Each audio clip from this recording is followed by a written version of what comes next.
За, өглөөний минь тийм ээ. Тэр бид нар Япон автомашины үүсэл гарлын талаар бас буюу одоо түүхэн замналаар хэдүүлээ бас энэ удаагийн аяллаа хийж байгаа. Япон автомашиныг дэлхийд төлөөлөгч гол брэндүүдийн нэг болох яач вэ? Nissan брэндээр заавал орох хэрэгтэй. Тэгээ энэ удаа бид нар Япон улсын Йокохама хот буюу Nissan брэндийн хамгийн анх үүссэн одоо яг энэ газар төрлөх их нутагт нэрчсэн байна. Тэгээ Фужиудаас бас холгүй байрлаж байгаа. Тэгээд хэдүүлээ Токио Йокохама хот дахь Nissan брэндийн headquarter одоо төв офис дотор орцоод энэ дотроос тодорхой хэмжээний музей үзмрүүд байгаа. Тэгээд бас дээр нь нөгөө Nissan-ы модулууд байгаа. Тэгээд хэдүүлээ бас дотоошоо орцгоё тий. Тэгээд Nissan брэндийн талаас одоо ярий.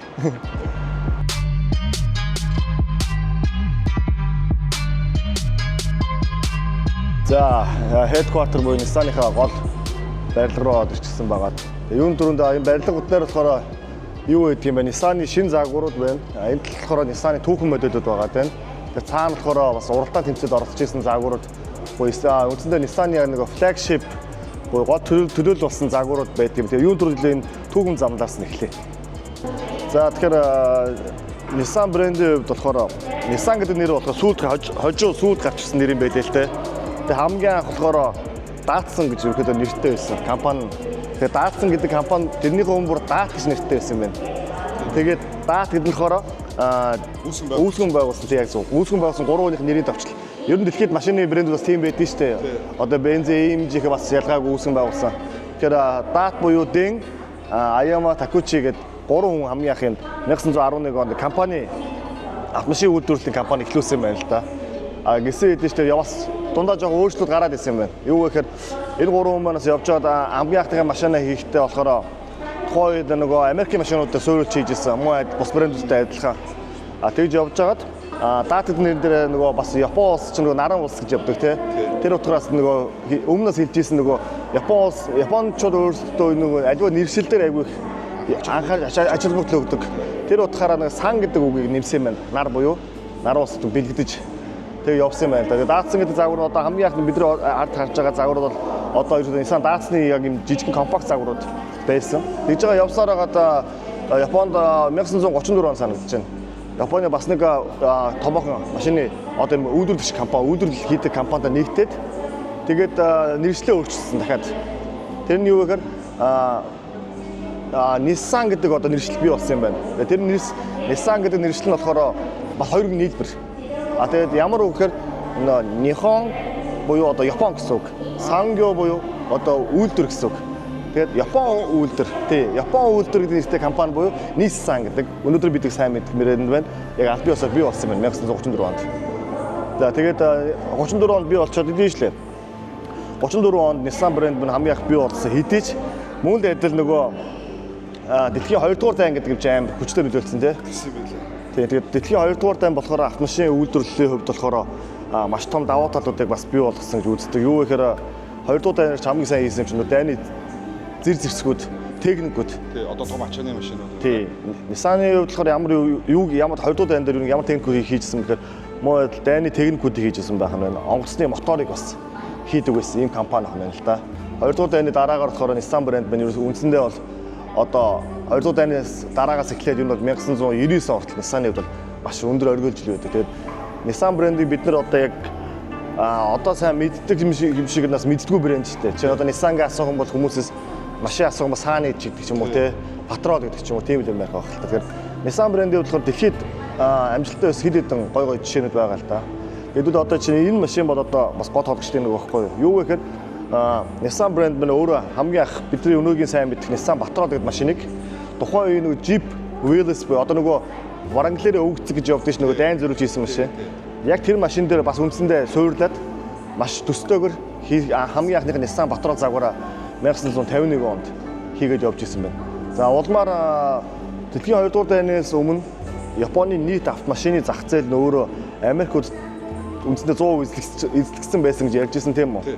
Тэгвэл Япончууд маань дэлхийн 2 дугаар Nissan-чууд маань 2 дугаар дайны яг энэ турш дээр үндэслээд өөрсдөө автомашин маш эрчимтэйгээр үйлдвэрлэж гисэн. Нэгэн цагт Америкт эзлэгдсэн зах зээлээ өөрөө бид тэлээд буюу 1950-ад оноос лээд яг оргил жилд 60-ад оноос лээд өөрсдийнхээ одоогийн бидний өнөөдрийн сайн мэдэх анхсаа загварыг гаргаж гисэн. Түүний нэг нь болохоор бидний яг урд зогсож байгаа Nissan 240 Z гэж загвар байгаа юм тий. Энэ миний сонсноор энэ нүг одоо Европт, Америкт ялангуяа энэ загварыг нэлээд залуучууд буцаж худалдаж авч байгаа юм билээ. Тэгээд яагаад худалдаж авдаг гэсэн нэрсэн чинь тухайн үед одоо бодлоготойгоо нэлээд өдөр рекорд тогтоожсэн юм шиг байна шүү дээ. Яг үнэ. Нарийн сайн байна. Яг тэгэхээр нөгөө Америкт эзлэгжсэн улс маань зах зээлээ алдсан байсан улс маань эргүүлээд Америк руу өөрсдөө марав төснө гаргахдаа яг Nissan гэдэг нэрээр гаргаагүй юм байна л да. Нөгөө Datsun гэдэг брэндээр гаргасан юм байна. Одоо нэршлэрээ гаргасан. Тий. Тэгээ Datsun брэндээр гаргасан загварынх нь хамгийн одоо гол төлөвлөлийн нэг бол одоо 240 Z таахгүй юу. Тэгээд Японд нэр нь болохоор одоо ч гэсэн яг тийм байж нэ Z загвар чинь Японд Fairlady гэж нэр. Тэгээд байдэн штэ. Тэгээ Америк руу хараа 370 350 гээд явцдаг тийм үү. Тэгээд Fairlady гэдэг нэршил нь болохоор My Fairlady гэдэг нэг одоо нэг юм бүжгийн юм киноны нэршил байсан юм байна л да. Тий. Тэгээ тэр нэршлэрээ ингээд Америк руу гаргахаар жоохон эмгтээлэг болчихсон юм байна. Тэнгүүд за боли гэдэг утгаараа буюу нөгөө тоогоор буюу те модельийн нэр Z гэдэг цувралаг гэдгийг гаргасан юм байна. Тэгээд энэ загвар яагаад алдартай вэ гэхээр энэ зөвхөн Япон гэлтгүү дэлхийд хамгийн анх нэг сая шиг зарагдсан тухайн үедээ анхны купе машин. Нэгт. Хоёрт энэ машины дизайн өөрөө маш их гоё дизайнтай. Юу вэ гэхээр Jaguar загварын E-Type тий. Jaguar E-Type Ferrari-гийн GTO загвартай маш төстэй загвартай байна л да. Тэгээ энэ загвар маань бас маш цөөхөн хугацаанд гарч ирсэн. Тэр загварыг утгаараа энэ Fairlady буюу одоо 240 Z гэж явдаг тийм ээ. Одоо яг энэ Z цувралын энэ загвар маань өөрөө ихэд маш их Nissan брэнд төлөөлсөн. Тэгээ бас болоогүй. Одоо бид нар ингээд эдгээр дийшээ явцгаая. Хэдүүлээ бид нар ингээд аягүй ярьдаг шүү дээ. Nissan брэнд дээр одоо өнөөгийн спорт машин сонирхдаг залуучуудын хувьд мэдэх нөгөө Silva гэдэг машин байгаа шүү дээ, тий? Silva. Тэгээ Silva машины бас анхдчин загварын нэг нь одоо урд зогсож байгаа энэ KP510 гэдэг загвар гэхгүй юу? Энэ өстө мэдэхгүй машин. Тийм гэсэн чинь одоо ерөөсөө хоёр төрөөр гарч ирсэн юм байна тухайд. Хоёр хаттай купе, супер спорт седан гэдэг тухайн нэршилтэй. Тэгээ дөрвөн хаттай гарч ирсэн юм байна л да. Тэгээ гол зорилго нөхөр хөнгөн чанарын спорт машин. Аянууд яриад байгаа илүү лагшри тал руу болчиход байна шүү дээ. Тэгвэл энэ хөнгөн чанарын спорт машин байна. Тийм болохоор өнөөгийн бидний сайн мэд одоо тэр байна шүү дээ S13 тий. Одоо миний мэддэг машин. Тий. Silva ч одоо бас аюу хөнгөн чанарын машин шүү дээ. Ер нь бол нэг юм аюу light sport car. Тэгэхээр энэ загвар нь өөрөө 1960-аад онд муу адил ингээд гараа явжсэн байна л да. Тэгэхээр Nissan брэндийн хувьд болохоор дэлхийд одоо өнөөдөр ингээд Nissan брэнд гэхээр Nissan-ы хувьд спорт машинаар алдартай брэнд шүү дээ. Ер нь бол үе үедээ. Тэгэхээр энэ гарал үүсэл маань өөрөө 1960-аад оноос эхлээд яг Nissan брэнд минь өөрийн эдгээр энэ купе загваруудаараа дэлхийд аюух гарч ижсэн юм. Тэгээ би буруу санаагүй энэ машин хоёулаа одоо ингээд collection car болчихсон. Зах зээлийн үнэлгээнүүд нь бүр маш өндөр үнэтэй баг дүлээ 50-60 дахин нэмэгдсэн. Анх би буруу санаагүй энэ машин 3500 орчим доллараар Яг гарч ирсэн санагдчихэ. Тэгээ одоо бол энэ машин чинь ингээд яг энэ загварууд ингээд 100-200 доллар байх л та тий. Одоо би нэлээд олон YouTube энэ бичлэг дээрээс харж байгаа. Аавтай энэ загварыг буцааж одоо бэлгэж ирсэн гэж бичлэгүүд гарч ирсэн. Тэгэхээр энэ бол нөгөө аавынхаа үед бол маш үнцэнтэй хайртай загвар. Яг зөв. Тэгээд одоо хүүн том болоод аавтай бэлгэж ирсэн тийм бичлэгүүд би нэлээд үзэж ирсэн. Тэгэхээр Nissan брэндийн хувьд бол ингээд юу загвараар энэ купе загваруудаараа аюу алдартай бөгөөд одоогор ч гэсэн дэлхийд даяар Nissan брэндийн купе загварыг залуучууд аюу дуртай ундаг шүү дээ. Тэгээд түрүүний хэлдэг нөгөө Nissan Datsun чинь ингээд хамгийн анх 1960-аад онд гарч ирсэн. Энэ яг Япон хэлбэр нь хардаа нөгөө буруу талтай өрүүлтэй. Тэгээ Fairlady Z гэж нэртэй байгаа шүү дээ. Тэгээ нэрээр байхгүй тий. Тэгээ авшаа Datsun-ы Fairlady Z. Тийм, брэндийн Datsun.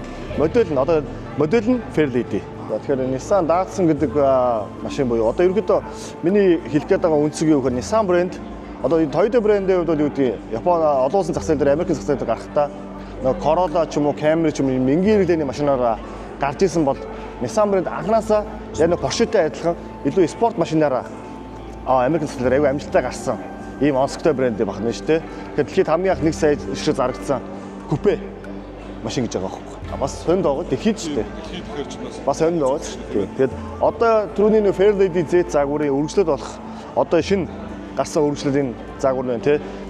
Чи санжид 300 ZX гэх загварыг бүгснэ яг ийм гэрстэй байдаг шүү дээ. Тэр үндсэн хэв шинжээ хадгалж авсан юм шүү дээ. 300 ZX-ийн хойд бүсний гэрлийн хэсэг одоо нэг юм байдаг.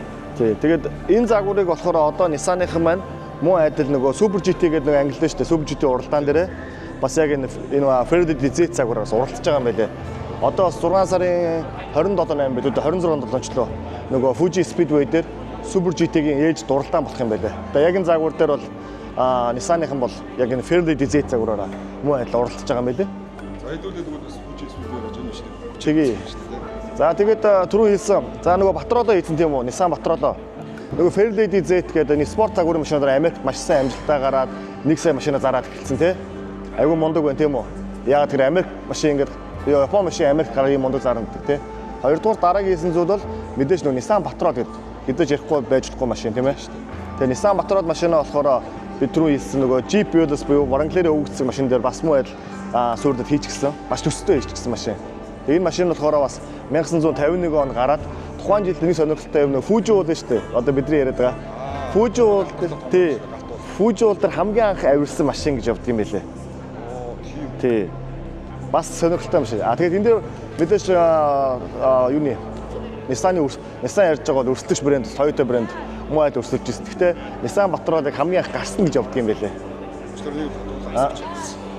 Яагаад анх гарсан гэж одоо бус машин давж гарч чаддаг гэсэн. Тэр үеийн сонирхолтой юм байсан байхгүй юу? Одоо би чамд гоё юм ярьж өгье. Япончууд ингээд харьцангуй хожоо хийсэн машин хийсэн ард түмэн шүү дээ, тий. Яг өндөө бол яг ингээд тодорхой ярих юм бол үндсэндээ дэлхийн 2 дугаар дайнаас хойш машин хийж байгаа ард түмэн баггүй да. Тий. 30-аад оноос сүүл гээд тэгээд 2 дугаар дайн болоод тэгээд нэг 1948-9 50 оноос хойш үндсэндээ машин хийсэн ард түмэн шүү дээ, тий. Тэгээд тухайн үед яасан бэ гэхээр нөгөө Fuji уулын нэг юм даваа байсан юм байна л да. Fuji уулын. Тэгээд тэр даваагаар болохоор ингээд Япончуудын хийсэн машин ингээд давах гэж замдаа ингээд усна халаад байсан юм. Усна халаад 2-3 удаа хөргөдөг гарч чадахгүй. Мотор нэвдэрч гээд. Гингүүт нөгөө Америк машинууд чинь доороос ирэл зүгээр даваад гараа явчихдаг байсан юм байна. Тэгээ Япончууд тухайн үед яасан бэ гэхээр зөвхөн ингээд юу гэдэг брэндүүд нь хоорондоо өрсөлдөөд байх бус. Тэ? За өрсөлдөхгүй гадагшаа. Тий, бид нар ерөөсөө энэ даваагаараа тэдүүдээ ингээд гардаг болчих юм бол энэ даваагаар манай машин ингээд усна халахгүй гардаг болчих юм бол одоо бидний ингээд амжилт яг нөгөө амжилтын хурд маань яг даваа үед уруудж байгаа уруу ингээд явж байгаа юм шиг хурдтайгаар тийм мундаг амжилттай байна гэж ярьдаг байсан юм байна л да. Төрөлтөө нөгөө түүх мэдээдүүд байд юм байлээ. Тэгэхээр 1951 онд нөгөө Nissan Patrol загвар маань өөрөө хамгийн анхны хийсэн загвар маань Fuji уул дээр 2500 зүйлтэй асуудал гарчихгүй юу. Тэгээд яг тэр үед маш том баяр Япон улсаар тэмдэглээд Япон нөгөө авто шүүдэрч нар маань. Тэгээд түүнээс хойш одоо энэ нөгөө бидний сайн мэдэх нь Японы энэ олон машины брэндүүд маань маш амжилттайгаар зацаад гарсан. Ийм өчтэй юм байлээ. Тийм өчтэй юм байлээ. За тэгээд Nissan брэндийн хувьд болохоор нэг онцлог зүйл байдаг. Одоо юу гэдэг нь Toyota ч юм уу одоо бас брэндүүдийг бодох юм бол нэгдүгээр Nissan брэндийн хувьд бол илүү тийм инновацлог брэнд надад санагддаг.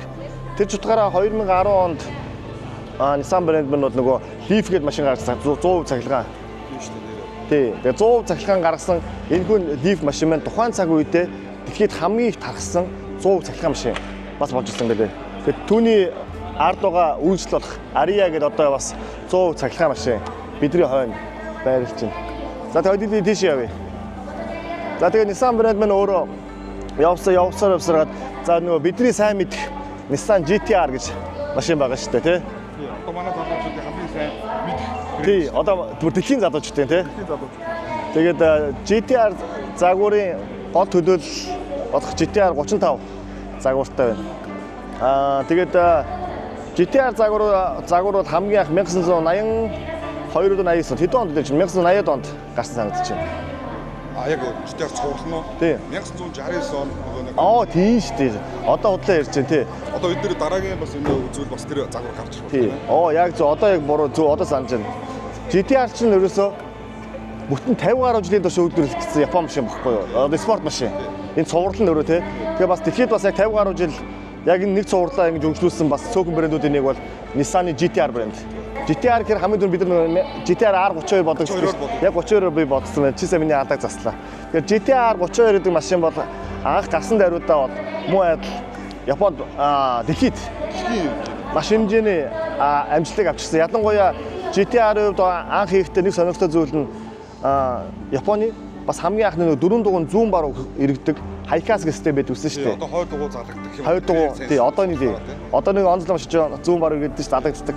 Тэр технологи GT-R хамгийн Nissan-ийн маань GT-R дээр R32 залгдаг хамгийн анх хийжсэн юм билээ. Тэгээд улмаар 1989 онд GT-R маань R32 загвар маань Австралийн одоо нэг GTC билүү дээ. Одоо нэг тойрог замын уралдаан дээр нийт 29 удаагийн алт авсан юм байна. удаа гарах юм нь бол ясаа жинхэнэ босоо байсан юм байна. Тэгээд тухайн үеийн нөгөө Австралийн хэвлэлийн нөгөө хэвлэл мэдээлэл буюу сэтгүүлчд маань Японы мангас гэж ярьдаг байсан юм л да. Тэгээд Японы мангас гэж бид хамгийн түрүүнд Годзилlag амтнд суулгаж байгаа шүү дээ. Тэгээд Японы Годзилла ирчлээ, Годзилла төрүүлээ гэж ярьдаг байсан юм байна. Тэр цаг үеэс эхлээд Японы сэтгүүлчдэд өгсөн нөгөө Годзилла гэдэг нэршил нь өнөөдөр бид нар ингээд GTR гэхээр Годзира гэж ярьдаг те. Годжира те Японоор те. Годзилла гэдэг ийм нэршилтэй болсон юм байлээ. Одоо яг нэг төрүүлээд ороод ирэх сэтгүүлч нь орилж явах нь үзэгчдэр ч гэсэн. Хууч нөгөө 1920 онд Мерседес нөгөө мөнгөн сумгай загвар хойд өмнө Герман дахь ярьжсэн шүү дээ. Тэгвэл GTR дээр Годзилла гэдэг нэрийг австраличууд өгсөн юм билээ. Нэг сонирхолтой нэр. Тэгээ GTR загварын хувьд болохоор анх ихтэй нөгөө дөрвөн дугуй систем. Одоо өмнөх тэр нөгөө даацсан нь болоод одоо Silva-гийн өвгцэг гэдэг машинууд нь шүү дээ. 240. Эдгээр чинь бол хойно өтгчтэй машин тийм спорт машин. Тэгвэл GTR-ыг хийхдээ дөрвөн дугуй өтгчтэй спорт машин хийх одоо юм зорилготой байсан. Тэр утгаараа өөрсдийнхөө ноу-хавыг сайжруулах үүднээс Porsche-гийн 910 турбо загварыг тухайн үед худалдаж авсан юм байна. Тийм. Тэгэнгүүтээ тэр загвараа Porsche-гийн дөрвөн дугуй системийг бас одоо ашиглах гэж одоо тий одоо дүү сайж хөгжүүлэлт хийх гэж бас авч ирсэн юм байна. Тэрийг саяхан буюу баг өнгөрсөн жил санагдаж байна. Nissan Group маань өөрөө дэлхийд буцаагаад Porsche-гоо дуудлага худалдаагаар зарж ирсэн. Тэгээ анх авсан зорилго маань болохоор тухайн үед бас нууц байгаа шүү дээ. Тухайн үед тэгээд авснаар хэлэхгүй л байгаа шүү. Тий, хэлэхгүй ингээд тв чимэг байгаа шүү дээ. Тэгээд бид нар бол тухайн үед энэ машиныг ерөөсөө ашиглаагүй.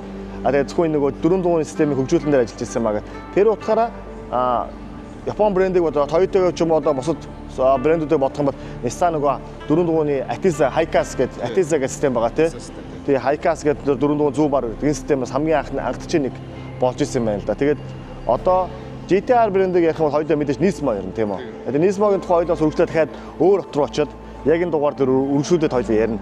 Тэр утгаараа хоёулаас ярих юм байгаа. Тэгээ одоо энэ ийшээ ингэж хараа. Тэгэхээр GTR загварын болохоор одоо ингээ анзаархад энэ бас тухайн үед амар зөвүүн шийдлэхгүй тий. 2007 онд санагдаж байна.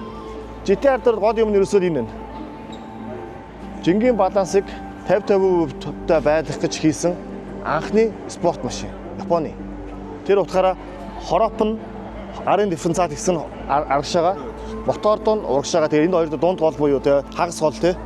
Одоо картон голын карбон файбер карбон голтой. Өөрөө машиныг одоо миний ойлгосноор жингийн хувьд нөгөө урт хойноо адилхан жинтэй байж жиж нөгөө одоо эргэлтэн дээр маш сайн ирэх гэдэг. Тий.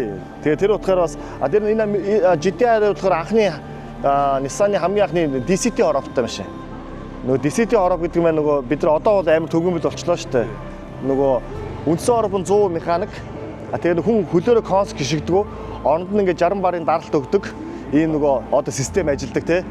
Одоо хүн pedal shifter араагаас ойлгоход цаана нөгөө хиймлэр буюу хүний хөл гიშгэж байгаа юм шиг буюу 60 барын даралтыг өгж араагаас ойлгодог. Хөдөлгөөнөөс илүү хурдаар салхина шүү дээ. Механик хороп тийм үү? Яг тийм. Тэгэхээр энэ бол механик хороп. DCT хороп. За энэ ийшээ явцгаая. Тэгэхээр өнөөгийн бидний Nissan брэнд маань өөрөө бас түүхэн цаг үед тийм амар байгаагүй. Юу гэхээр түрүү хэлсэн 1960-аас 1999 он бол Nissan брэндүүд бол хамгийн алтан оргил жилүүд байлаа шүү дээ тий. Дэлхийд даяар ингээд нэг загвараа сая шиг хамгийн анх борлуулаад Patrol-а гаргаал тий, Silva гаргаал. Тэр Nissan ч бас хамгийн анхны нөгөө MPV гэж загвар буюу одоо манайхад юу гэмдэ нөгөө илүү өндөр оффроуд жоох явах боломжтой нөгөө van загвар машин байна шүү дээ. MPV гэдэг шүү дээ. Тэр машин бас хамгийн анх гаргасан ийм компани Nissan брэндийн хувьд. Тэгээд ингээд явсан үед 1999 он бол Nissan брэндүүд бол айгүй хүнд цаг үе байсан. Дэлхийн тэрэл угаасаа нөгөө эдийн засаг гээл те айгүй хүнд цаг байсан. Nissan брэндүүд бол 1990 оны үед бол ер нь компани өөрөө нийт 20 орчим тэрбум долларын өртөө олчихсон. Ер нь компани дампуурахад өнөө маргаашгүй. Тэнгүүд Nissan брэнд маань тухайн үед Renault компанитай холбогдсон. Renault компанитай холбогдтоо тухайн компани CEO буюу Carlos Ghosn гэж хүнтэй холбогдсон байна. Стратегийн хувьд холбогдонгуудаа тухайн хүн бол үндсэндээ өнөөдрийн Nissan-ыг ийм мундаг гоё чигээр нь авч явах. GTR брэндийг илүү гоё гаргах. Одоо анхны 35 байна шүү дээ. Тэрийг гаргахад ажилласан хүн үздэг. Би яг наад мэдээлэл чинь олж уншиж байгаа. Одоо Carlos Ghosn гэж маань одоо тухайн үед одоо Renault бас өөртөө нэгтгэхэд дээр нь Mitsubishi байсан. Mitsubishi бас өөртөө нэгтгэж чадсан юм. Carlos Ghosn гээд тэр ирхэн болохоор 1954 он санагдаж байна. Буруу хэлж магадгүй төрсөн ирхэн юм. Тэгэд Бразил улсын иргэн юм байна заяа. Тэгсэн ирнэ ер нь амар мундаг компани CEO байсан юм байна. Юу гэхээр одоо компани автомотив компани CEO хийнэ гэдэг бол ер нь бол дэлхийн хаанч бас ховор мэрэгжилтэд орно шүү дээ. Тэгэхээр өнөөдөр Монгол ч гэсэн автомотив компани CEO хийх битгээд яг одиттой маркетинг менежер хийх одиттой бас олддгүй шүү дээ. Тэгвэл Карда CEO Гост гэдэг хүмүүс тухайн цаг үедээ Renault, Mitsubishi, дээр нь дахиад юу Nissan энэ гурван компани нэгэн зэрэг удирж идэг ийм амар CEO байсан юм байна. Тэгээ ерөөсөө тий. Тэгээд 1999 он буюу компани Nissan брэнд нийт 20 орчим тэрбумын одоо өртөө тий нэлээд эвгүй байхад компани CEO-гоор томдогдсон юм байна цагирлаар. Тэр ажилласан даруйдаа ерөөсөө нийт 20 мянган ажлын байраа нэгдүгээр цомогтгоод тэгвэл Nissan-ы тал үйлдвэрийг Renault руугаа зараад тэгээ бүх үр ширийн дарангуудаа босож нөгөө GT-R брэнд одоо бидний сайн мэдих. За нөгөө Qashqai гэдэг гой загвар гэдэг чинь жижиг. Энэ загварыг амжилттай гаргаад тухайн үед компанийн ашиг бүр 51% болгож өсгөөд энэ одоо хямралаас аварсан гэж үздэг юм байлээ л дээ. Тэгээ хожимоо бас жижиг Японы хувь тогтоомжоос болоод бас Японоос явчихсан гэдэг ийм төвхтэй. Тэгэхээр Nissan брендийн хувьд болохоор би Nissan брендийн хувьд нэг зүйлд айгу дуртай байдаг. Юу вэ гэхээр Япон улсын автомотив салбарын спорт машиныг дэлхийд яг найдвартайгаар тасралтгүй 50 жил төлөөлж чадж байгаа ганцхан брэнд бол Nissan брэнд. Тэр зэсмэ бидний сайн мэдэх тэ 370Z байна тэ Z цуврал байна, S цуврал байна тэ ингээд GT-R цуврал одоо ингээд бүтэн одоо 50 жил гэдэг чи одоо бүр ингээд баг одоо аавынхаа сонирхтой брэнд хүүхд сонирхдаг болсон тэ GT-R загвар анх 35 загвар анх гарч байхад төрж ирсэн хүүхэд одоо баг 17-8 үржинүүд да тэ бүр ийм болтол хэмжээнд авч явж чадсан. Тэгээд яг энэ спорт машинаараа явж чад одоо дэлхийд төлөөж байгаа ганцхан брэнд бол миний хувьд Nissan брэнд гэж үздэг. Тий одоо Nabi-ийн нэсэн дээр нэмээд хэлэх юм бол одоо тунаад шалгараад гэсэн. Мэдээж одоо энэ дунд одоо Японы брэндүүд Toyota байна, тэ Mitsubishi байна, эдгээр брэндүүд Subaru байна, тэ эдгээр брэндүүд маш их хүчтэй барууны зах зээл рүү орж исэн боловч одоо эдийн засгийн хямрал одоо энэ санхүүгийн үнд нөхцлөөс болоод одоо спорт модод болчихлоо шүү дээ. Тэгэхэд хамгийн одоо яг өөрөөхөө үлдсэн брэнд бол Nissan GT-R. Тий. Тэгээ Nissan GT-R гэдэг брэндтэй өнөөдөр Япон автомашин үйлдвэрлэгчнэрээ одоо Япон автомашин сонирхчдод бол дэлхийд маргахгүй шүү дээ, тий. Яагаад бүр ингээд Америкийн залуучууд, Европын залуучууд Nissan GT-R-ыг маш унах хүсэж байна, тий. Тэгээ хоёул энэ талаар болохоор бас арай өөр хот руу яваад яг энэ дугаар дээр үргэлжлүүлээд Nismo-гийн талаар заавал ярих хэрэгтэй болно, тий. Тэгээ Nismo талаар үргэлжлүүлээ яриа. Одоо төлөө Nissan-ы одоо шинэ гарч байгаа нэг e-Power гэдэг технологитой ярилцсан хэдүүлээ. За энэ болохоор Nissan-ы e-Power гэдэг систем байна. За тэгээ үндсэндээ болохоор цахилгаан дэмжлэгтэй мотор авах нь шүү дээ, тий. Одоо 100% цахилгаан мотор e-Power гэдэг. Сахин бас нэг Формула E тэмцээндээс Nissan бас өөрийнхөө брэндээр орж ирлээ. Тэгээд Nissan-ы хувьд болохоор миний анзаарсан зүйл юу гэхээр ер нь айгүй тийм зөрөгтэй компани шиг байна. Зөрөглүүлэг зөрөгтэй чаддаг тийм. Жишээ нь Toyota-гийн хувьд энэ төрлийн шийдэл дээр айгүй харьцангуй жоохон хөшүүн хойрог байдаг шүү дээ. Одоо Volkswagen Group ч гэсэн бас муу адил тийм. Nissan брэнд бол яг энэ хүү төрлийн шийдлүүдээр айгүй сонирхолтой зөрөгтэй шийддэг юм шиг байна. Жишээ нь тэр GT-R загварыг гаргаал тийм. Эдийн засгийн хүнд хятсан үед 2007 онд GT-R гарсан шүү дээ. Жишээ нь 2008 онд эдийн засгийн хямрал болсон тийм. Тэгэхээр тэр үед GT-R гаргаад өргөжлөөд өдийг хүрчихсэн тийм. Тэгээд тэр Airmark одоо яг эдийн засгтээ доошин тогтдог. Тий. 10 он гэдэг чи эдийн сэргээд нэг удаагүйсэн цаг үехэд Nissan-ын минь анхны цахилгаан машин гээл те. Одоо нөгөө дэлхийн эдийн засгийн хямралтайгоод Nissan брэнд маш зөрөгтэйгээр ажиллаж исэн байгаа байхгүй юу те. Цахилгаан машин хийх гээд. Яа, алдарт 240Z загварч ийм шүү дээ одоо. Монгол бас нөгөө нэг 240Z байгаад идэм байлээ. Тэрийг бас үзчихсэн. Нэг удаа нэг үзчихсэн. Аюу гоё юм байлээ. Tokyo Drift нөгөө Tokyo Drift одоо галзуу урд дээр хааны бас ундаг бол бас цуурд машин шүү дээ, тий. Энэ машины дизайн бас гоё, тий, яалтчгүй. Энэ загвар гарч ирснийхэн дараа маш их нөгөө одоо миний ойлгосноор бол маш амжилттай дээр нь хурд хүч сайтай болсны үгсээр нөгөө одоо Япон улсын цагдаагийн машинаар шалгарсан. Оо, бүр үү? Тий, тэгээ одоо TV за наа чи гоё төв байна. 240. Тийм байна. G гэдэг загвар. Тэгээ мэдээж одоо цагдаа нар бол хамгийн хурд хүчтэй машиныг дуурах хэрэгтэй шаардлага. Өчний шаардлага. Тэгэхээр одоо энэ машинаа өөрөө нэлээд гарч ирэх нэр хүндийг олгох цагдаагийн машин шалгарч ирсэн. Оо, тэгээд Nissan брэндийн болохоор Cars Cross гэх түрүүний хэлдэг эрхмийн талаар бас яриул аюу гой төг байна л да чинь. Японууд яасан бэхээр өөрсдөө Япон улсын бас иргэдийн хувьд юм уу Япон улс хүмүүс чинь бас нэг юм яг хурдтай дайчин хэдиж бас юм эрсдэлтэй зүйлийг хийх жоон дургу хүмүүсийг гэж би дотроо боддоггүй Япон өмнө философи. Тэгээ Гарс Госон гэдэг хүн болохоор нэг GTR дээр амар мундаг ажилласан те. Бас Nismo брэндээ гаргаж ирсэн те. Тэрний талаар би ярмаар их хурдан одоо энийг дуусах дараагийн хот руугаа яваад яг энэ дугаар дээр өсвөж ярих. Тэрийн хувьд бол нэг Nismo тий. Одоо GTR одоо энэ хөө ретро загварууд илүү одоо ярмаар байгаа ч одоо энд алга.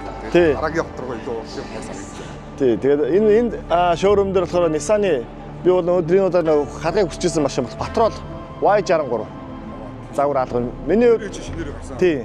Саяхан гарсан Patrol Y63 бол бас надад айгу таалагдчихж байгаа хувийнхөө зөв хувьд.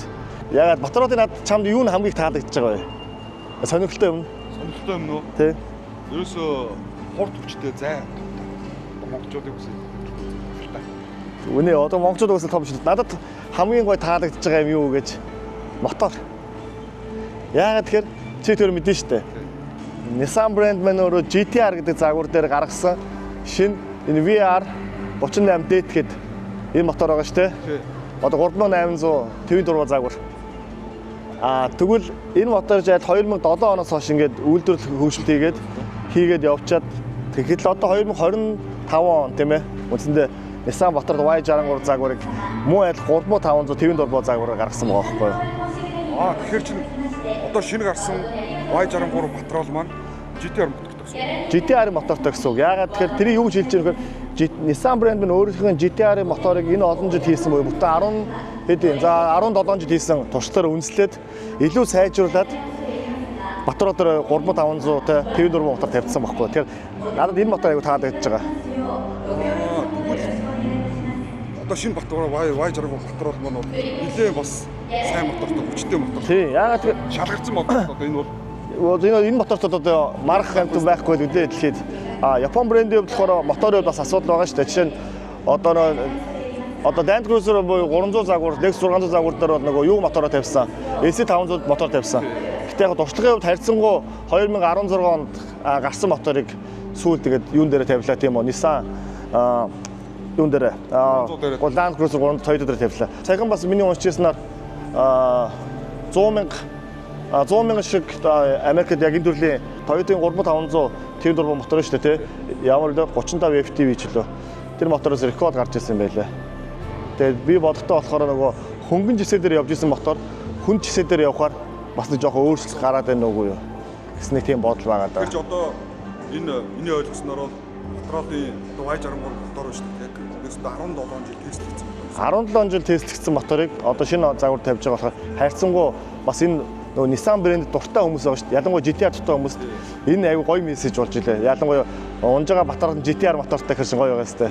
Тэгэхээр нөгөө шууд одоо би том амьдралын хэрэгцээгээр те том SUV худалдаж авах шаардлагатай Patrol одоо GTR унжсэн ч юм уу Nissan брэндийг унжсэн бол хэрэгцэхгүйгээр би шууд Y63 авах юм шүү дээ. Одоо унжсэн үнээр. Гэтэ ойдоо бас шууд гэж хамаагүй яаж.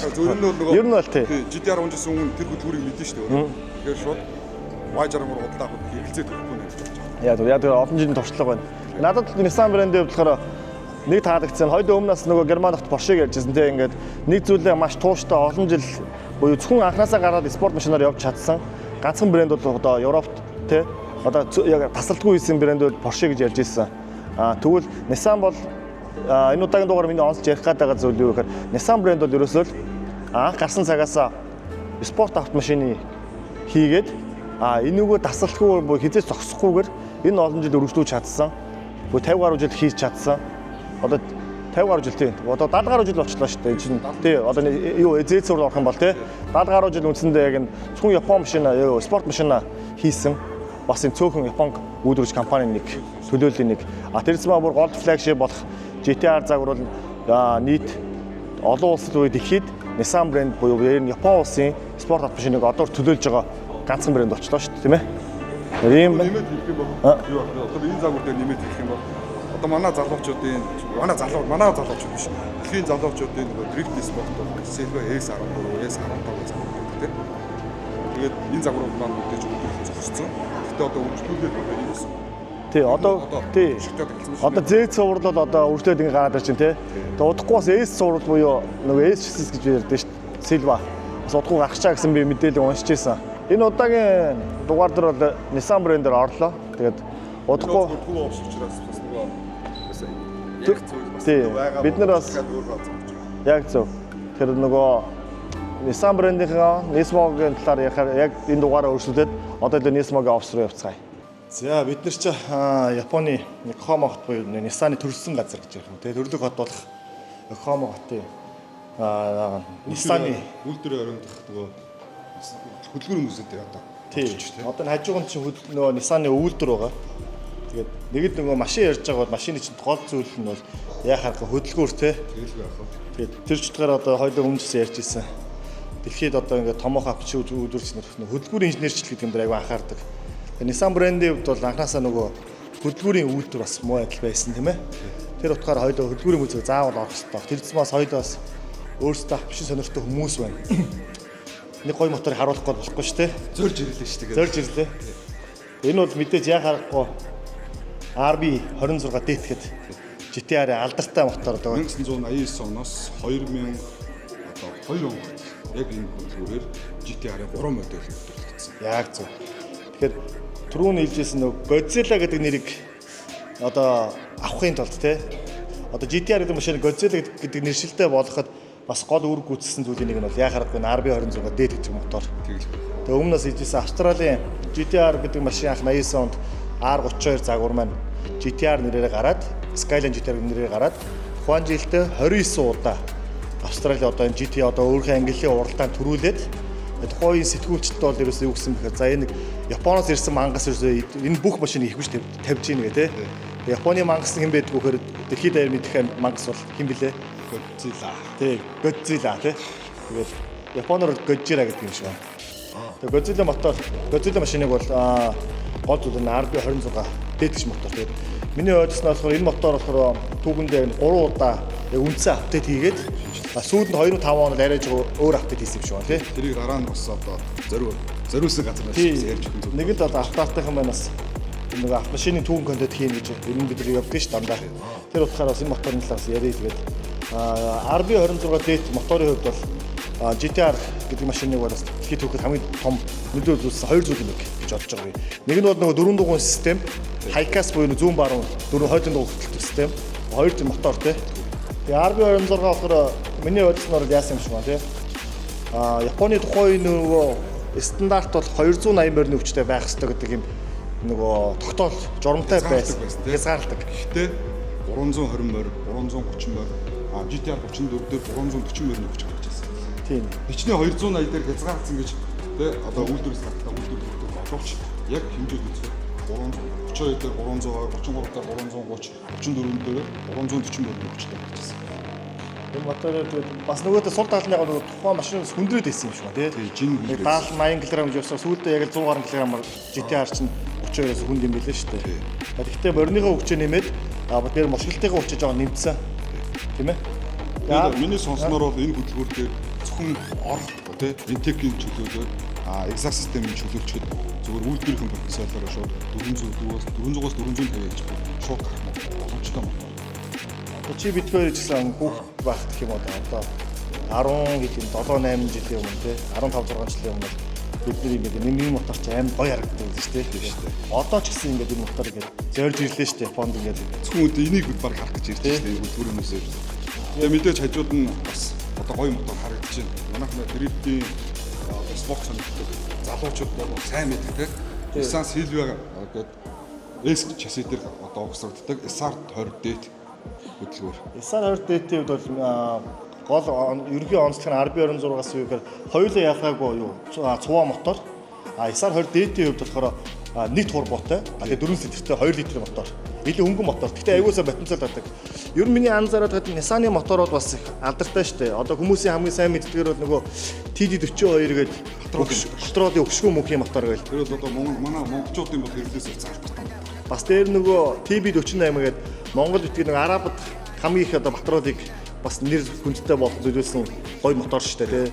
Үйлдвэрийн потенциалаараа бас л 600, 700 морь, 800 морины даадаг тийм блоктой.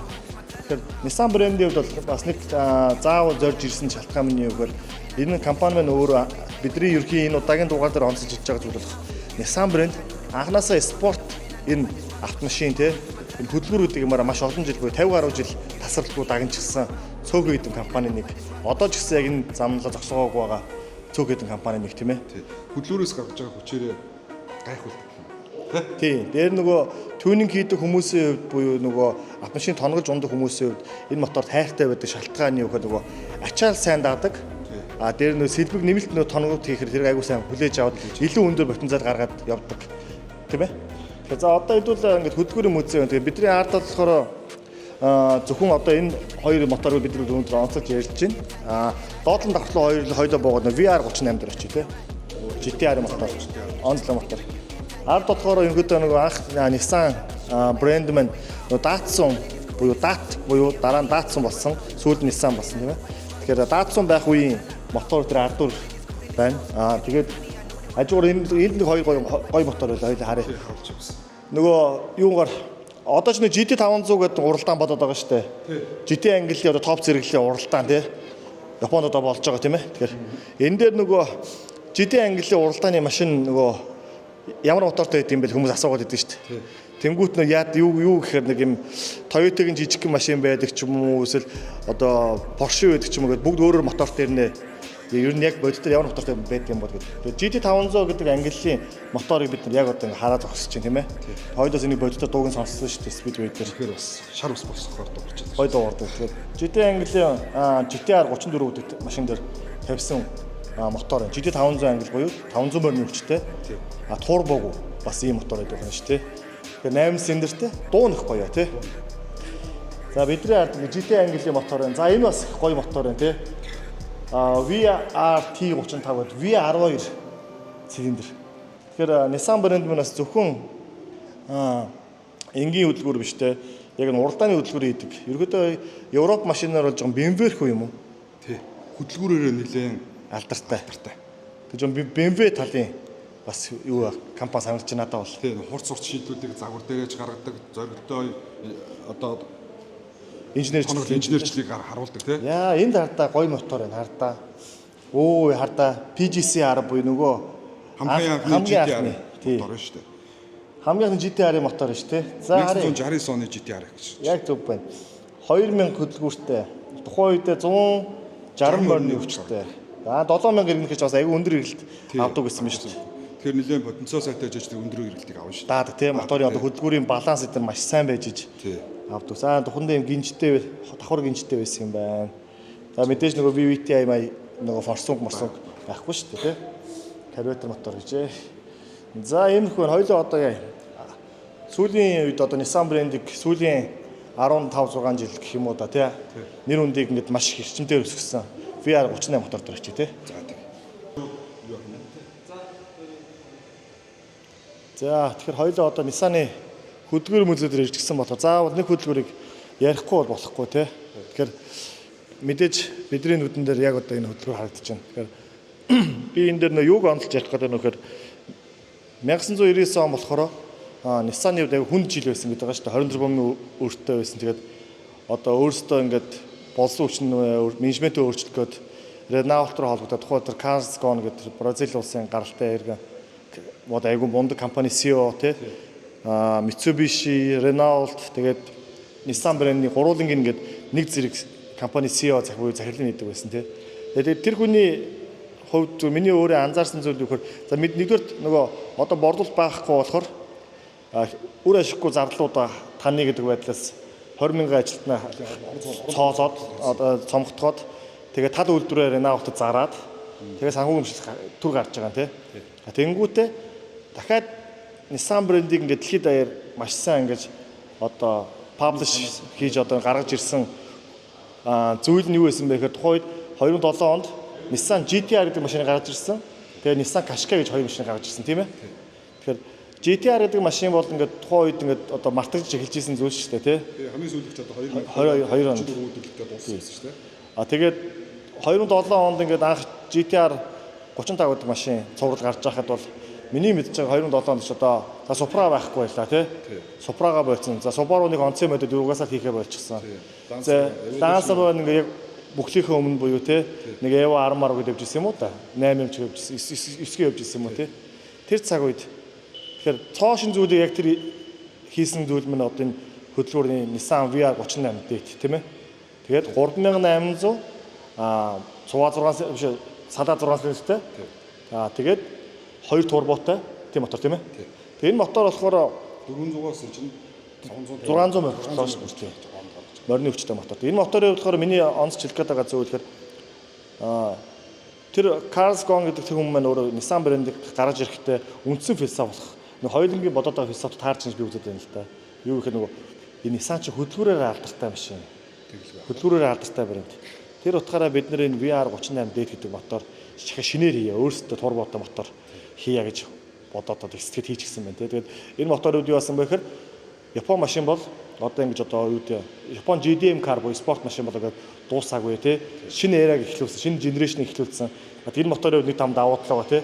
Бас муу айдал нөгөө жоох юм игээд маш өндөр потенциал гаргадаг. Тийм учраас одоо Европ, одоо Америкт ч юм уу тий барууны орнуудад одоо V8, VR2 моторуудтай машинууд даан маань үзэлцэж ирсэн. Үнэн шүү дээ. Тэгээд энэ моторын болохоор нэг гоё юм байсан байлээ. Тухайн үед болохоор бусад юу гэдэг одоо Mitsubishi юу ч юм уу бус компаниуд болохоор үйлдвэрийн төвшөнд шаталтаар мотор угсардаг байсан бол GT-R-ийн тавьсан энэ VR38 моторыг одоо бензерүүд AMG-тэй адилхан зөвхөн гар аргаар буюу нэг хүн угсардаг. Нэг хүн миний ойлсон 50 цаг угсардаг гэж би сонсч ирсэн юм аа. Тийм. Тэгээ 50 цаг угсраад нэг юм моторыг гаргаад ирээд оюун энэ хардаа ингээд тухайн угсарсан хүн тэр байдаг шиг тий өөрийнхөө нэрийг ингээд хин угсарсан байгаад бичдэг тий. Тэгээ энэ моторууд мэдээ ойлгомжтой. Давуу тал нь юу гэхээр маш өндөр ачааллыг даадаг тий. Тэгээ энэ машин бол энэ мотор бол тий яг дэлхийн одоо спорт машин зах зээл дээр бас нэг гейм ченжер буюу ойлголтыг өөрчилсөн машин шүү дээ. Яг тэр нөгөө 300-400 мянган долларын үнэтэй Bugatti, одоо Bugatti-г нь Lamborghini, Ferrari гэдэг машинуудыг тий 100 мянган доллар Япон машинаар бүгднийг батэрдэг болчихсон тий. Тэгээд нөгөө алга болж исэн нөгөө JDM, UDM ч юм уу тий Европ машин, Аз машин хоёроо хооронд баатлах гэж эхлүүлээд тэгээ одоо өнөөдөр VR38 мотор гэхэд дэлхийн хамгийн хурдан drag race буюу уралдааны машинууд дээр 2000 морь нүгчтэй GT-R яваад байгаа шүү. Энийг л ашиглаж байгаа. Тэгэхээр энэ зүйл маань өөрөөс Nissan брэндийн нэр үндийг айгүй өндөр өсгөлээ тий. Тэгээ одоо энэ мотор анх өгүүлдвэрлэжсэнээ бодох юм бол одоо 17-8 жил болж шүү дээ. Тэр үе төрж ирсэн хүмүүс 18-наас хүрч байгаа. Тэгэхээр 18 жил үндсэндээ энэ мотор ингэж туршиж хийчихсэн. Тэгэхээр бол ер нь баг ингэж хийж болох гэдэг шүү дээ. Нэг хэсэг бол GT-R унтцсан байсан тийм үү? Амарчсан байсан. Тэгтэл нөгөө Европ машинууд одоо Герман машинууд нэлээд хүч түрээд гараад ирсэн. Хүчний хувьд лаг болж ихэжсэн нөгөө бас зогсон байдалд орсон байж тал нөгөө Япон машин чинь ахаа шинэ үлгүүр гаргаж ирээд нөгөө лаг байсан машинуудыг батарейд эхлэхээр чинь нөгөө чинь за бид нар чинь ер нь ахаад шинэ зүйл туршаад шинэ мотор гаргахгүй бол одоо хоцрогдсон байна. Болохоо гэж эхлэгээд ахаад илүү одоо хөдөлгөөрөөсөө гаргаж эхлэв шүү дээ. BMW, Mercedes, Benz зэрэг чинь. Тэгэхээр өрсөлдөөн дундаас бас гой хөдөлгөөрүүд гардаг юм болов гой машинууд бас дахиж төрдөг юм болов гэж боддог шээ. Миний хувьд би санал нийлж байна. Манай хувьд болохоор одоо цаг буюу яг өнөөдрийн цаг үед Япон автомашиныг дэлхийд одоо нүүр тахалж байгаа ганцхан мотор бол яг энэ харагдаж байгаа VR38D гэж бодож байна. Тэгээ үлдэж байгаа гэх юм уу тийм. Энтэй бол маргалдах зүйл бол байхгүй бах тийм.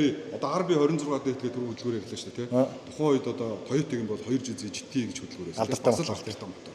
Гэхдээ Supra дээр тэгээд дууссан шүү дээ. Дахиж шинэ ахаад гоё хөдөлгөөр гараагүй Toyota-гоос гэтэл VR38D гэдэг энэ хөдөлгөөр маань ахиж гарч ирээд дахиад Япон машиныг бас мундаг шүү гэдгийг бас барууны зах зээл гаргаад. Бүр дэлхийд төлөөлж байгаа тийм. Төлөөлж чадсан. Тэгэхээр энэ моторыг бас ийм мундаг мотор бас нэгд ирснийх бас харуулъя гэд те. Монгол ч гэсэн бас саяхан манай нөгөө Идрээ байна. Монголд хамгийн урд машины тайтлыг эзэмшдэг хүн чинь машин чинь бол Nissan GT-R те. Идрээгийн те. Идрээ маань саяхан бас энэ мотор дээр 1500 морь нүгчтэй стап угсарсан гэж би сонссон. Тэгээ мотороо асаацсан гэж би сонссон. Тэгэхээр энэ мотор нь өөрөө ийм алдартай, гайхалтай мотор нь. Тэгээд энэ удаагийн дугаараар одоо ойлоо чинь яана бас дуус болоогүй юм байна. Одоо ойлоо юу орно? Yokohamад чинь за ойлоо сая чинь headquarter буюу музейгээр н ороод төв офсор нь орчлаа. Одоо энэ үйлдвэрийн хажууд моторын үйлдвэр орчлаа тий. Одоо ойлоо эндээс гараад юу орно? Жогон Токио чиглэл рүү Nismo-гийн шоурум байгаа. Ойлоо тийш яа. Тэнд нэг гоё машин байгаа. Байх хэвээр тий. Гэтэ байна уугүй бас харцгаая. За хэдүүлээ тэгээд дараагийн газар руу явъя.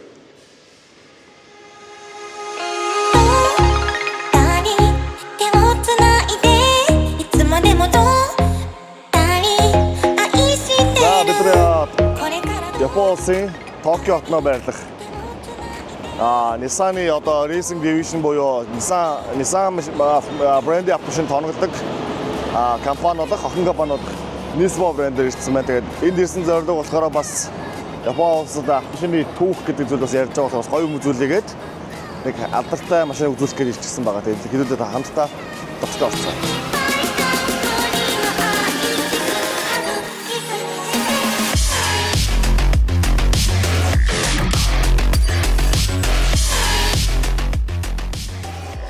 Йоо. Ямар гоё гараж. Тэгээ манай бадка маань байх бадгалцсан. Яа. Бичлэгээ жагцсан төрүүлээд байна. Хар. Хөргөш үзүүлсэн. Skyline 14-ийг нөгөө зэт түн зав. Угаас энийг харах гэж хэдэн мянган километр явж ирлээ шүү дээ. Орж ирээд өсөстэй залбираад байж шээ. Надад энэ бас ярьж өгдөө. тэгээ энэ удаагийн одоо Nissan-ы одоо бид нар Nissan-ыг бичлэгэж явсаар хагаад одоо ямарсан Nismo-д ирсэн гэж түрүү хэлчихсэн. Тэгээд энд ирсэн зорилго маань ерөөсөө Nissan брэнд юу яаж эргээд 1999 оны хямралыг давчваа тий. Яаж одоо өнөөгийн буюу Япон автомашин дундаас хамгийн үнэтэй машины нэг болж одоо энэ collection car энэ машин болог үл энэ талаар ярилцъя. Тэгэхээр яг одоо бидний харж байгаа Nissan Skyline R34 GTR Nismo гэдэг тоногтой загвар маань зах зээлийн үнэлгээ $1.5 сая үнэлгээтэй ийм автомашин. Дэлхийд ерөөсөө 20 ширхэг хийгдсэн машиныг яг одоо бид нэг хамтдаа харж байна. Тэгэхээр би ингэж ойлгосон юм. За миний өөрийн бодол шүү те. Одоо бас нөгөө бичлэг хийж байгаа болохоос хүмүүсөө бас ингээд нөгөө юм ярихаас янз бүр хүлээж авдаг л та. Угсаал их бах. Өөрийн бодлоод хэлж байна. Тэгэхээр нөгөө Карлос Госн гэдэг нэг хүн чинь Nissan-ыг аварцсан гэж яриад байгаа шүү дээ 1999 онд. Тийм. Тэгээ миний ойлгосон зүйл юу гэхээр тэр хүн ерөөсөө нэг зүйлийг аягүй эхнээс нийсэн нөгөө тест хийсэн юм уу хоёрхан бодлоор. Яасан бэ гэхээр Nissan GTR загвар бол 34 загвар хамгийн сүүлд 2022 онд хийгээд дууссан шүү дээ. Тэнгүүд нөхөр чинь 1999 онд ажиллаа хүлээж авсан тийм үү. Тэнгүүд 2005 онд Nismo-гийн Z-Tune гэдэг одоо тоногдолтой Special Edition GTR 34 загварыг дэлхийд 20 ширхэг хийж байгаа байхгүй. Юу хэлгээд нөхөр Япончууд аливаа нэг special машин ихтэй арай 20 ширхэг хийдэггүй байхгүй тий. Одоо Италичууд ч юм уу, Германчууд ч юм уу тий нэг 50, 20, 80 гэдэг юм жижигэн тоогоор хийдэг бол яг энэ философор Z-Tune-ийн загвар хийсэн тийм үү. Skyline дээр. Тэр нь өнөөдөр өнгөрсөн жилийн нэг дуудлага бодолтойгоор нийт $1.5 сая хүрсэн гэж би уншиж ирсэн. Тэгэхээр энэ загвар маань болохоор юу вэ гэхээр нэгдүгээр миний бодсноор бол юу байгаа тий. Хөдөлгүүрийн хувьд бол 500 барны хүчтэй. Тий. RB26 мотороо түнгийгээд 500 барны хүчтэй болгоод тавьчихсан байгаа. Тэгэхээр дэлхийд нийт яг 20 ширхэг үйлдвэрлэгдээд тэр доороо заргаад дуусчихсан. Тэгээ 19 загвар нь болохоор хувь хүн дээр ингээд collection car хадлага байж байгаа. Тэгээ нэг машин болохоор яг энэ одоо бид нэг хараад өгсөн юм уу. Миний ойлсноор бол одоо тэр хүний одоо бас тактик гэх юм уу? GTR 34-ийн модель өөрөө 2002 онд дууссан шүү дээ. Гэтэл яагаад энийг 2005 онд гаргаж ирсэн. Тэгэхээр одоо чиний хэлдгээр хэр их одоо GTR гэж машин залуучууд хүлээлттэй байна тий. Тэрийг тестл гэж багтгүй 20 ширхэг үйлдвэрлэсэн болооч. Тэнгүүд нөгөө үйлдвэрлэсэн даруйдаа GTR сонирхогч нар дохин худалдаад авчихсан гот дараагийн генерашн буюу те R35 гаргаж ирсэн байна шүү дээ. Би бас яг адилхан бодлоо. Юу гэхээр 2007 онд GTR 35 завар танилцуулсан шүү дээ.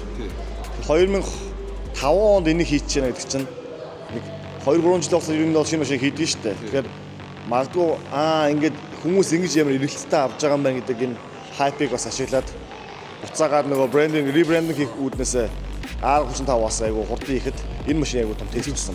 Хоёул харъя тий. За энэ обуудны хувь санаж байна уу? Манайх нэг хоёрыг аваагүй юу? Тэгээ зарсан чи нөгөө хүмүүсийн үнэтэй юу гэж юм бод байдаг бөө хил ам бод солилдог. Бид энэ обуудын түүх чижтэй бидний өөр тохиолдсон сонирхолтой түүхийг ярьж байна.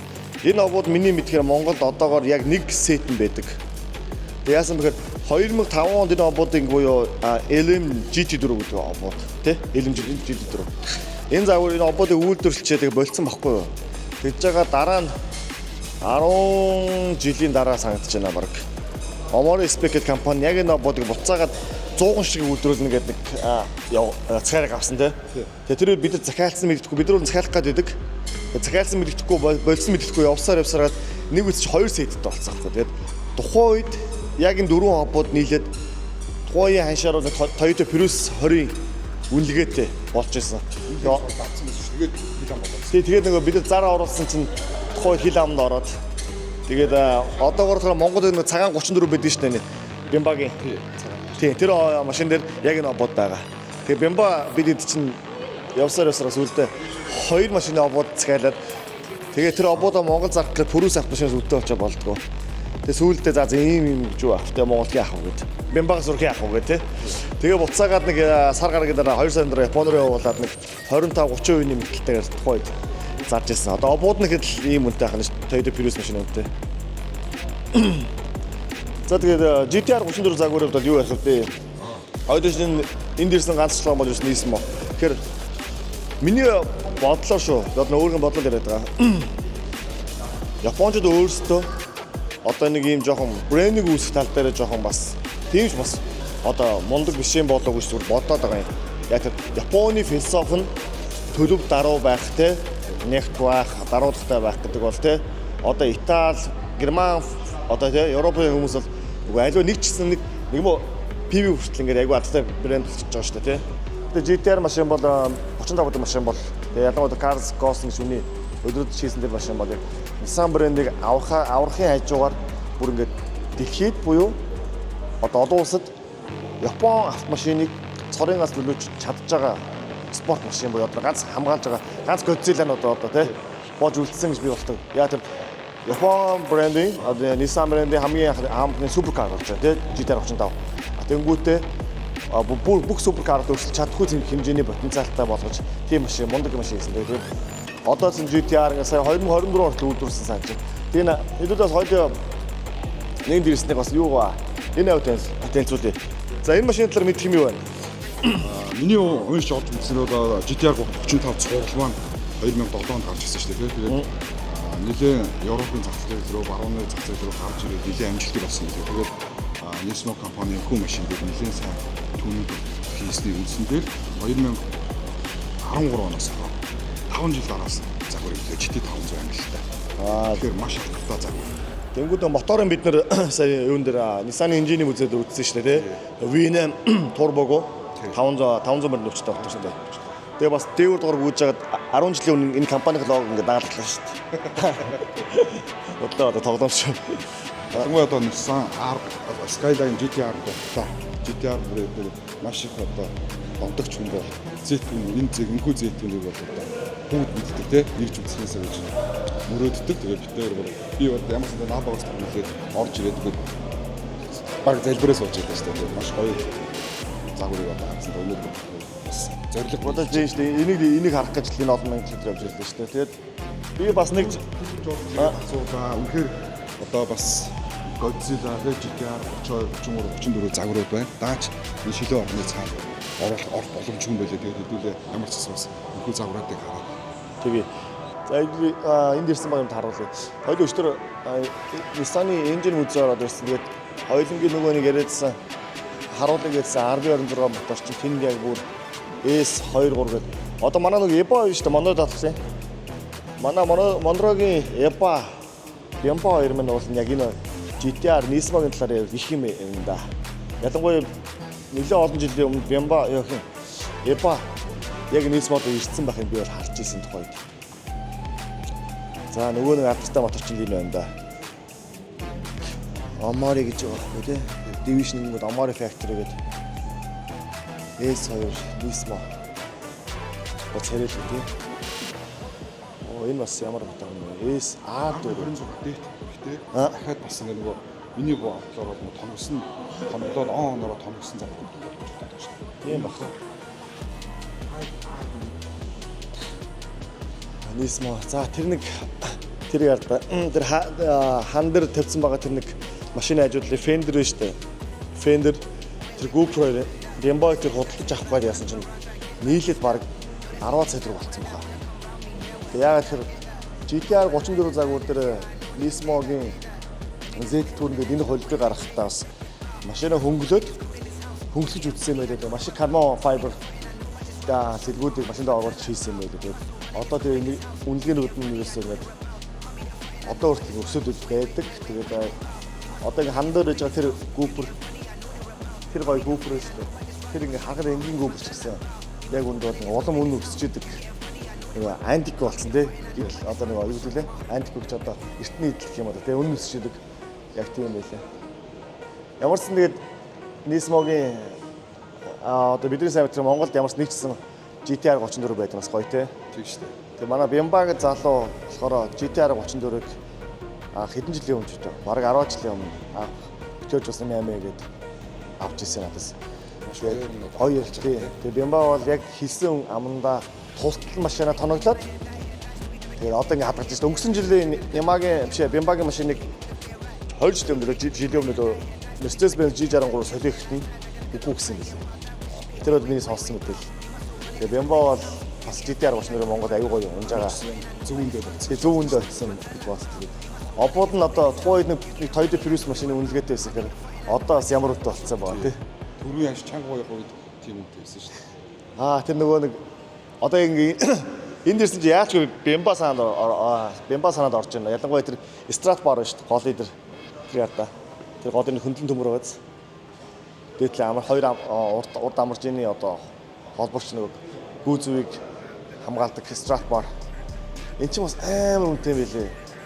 Бямбаг итгэхээр тухайн үед л авах гэж чадаагүй эсвэл Бямбаг авсан уу аваагүй. За тэр Nismo дээр ирчихсэн байна. Тэгэд хэвлээ сайхан Nismo санаа тухтаа харцгаая. Одоо яри буюу танилцуулах гэсэн машин маань бол GTR 34 Nismo Z түн байлаа. Тэгэд өнгөрсөн жил зөвхөн дуудлагаар $1.5 үнэлгээтэй хүрсэн. Энэ машин бас ингэ боддоор нь хараад бас дээр автартаа үздэг, дэмждэг хүмүүст бас харуулъя гэж бодоод энэ хол зорж ирлээ. Тэгээ манайх одоо бас олон юм ношоод яг аюугаа тухтаа хараарай. За бид нар Япон улсын Йокохама хотноо энэ удаагийн Nissan-ы дугаарыг буюу Nissan авто шиг хэрхэн үүссэн гэдэг талаар өөр бүс бодлыг бас ингэ ярилцаад хатрааны бичлэгийг дуусгачлаа.